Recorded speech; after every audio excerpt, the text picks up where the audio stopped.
கட்சியில் பல பேர் கஷ்டப்பட்டு மேலே உழைச்சிக்கிட்டே இருப்பாங்க. இன்னாரின் மகன் இன்னாரின் மகள் என்று அவர்களுக்கு அதிகாரம் கிடைத்து விடும். அதை நான் ஒப்புக்கொள்ள மாட்டேன். அது முதலமைச்சர் என்று பதவி கொடுத்தது எனக்கு பிடிக்காது. நிச்சயமாக அதற்கு பல பேர் இருக்கிறார்கள். Next photo.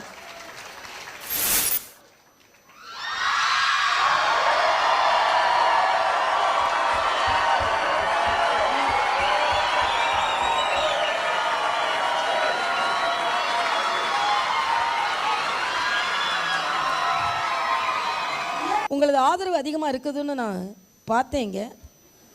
ஒரு ஆக்டருக்கு ஆதரவு கொடுக்குற மாதிரி ஒரு டாக்டருக்கும் நீங்கள் ஆதரவு கொடுக்கணும்னு நான் கேட்டுக்கொள்கிறேன். Next photo.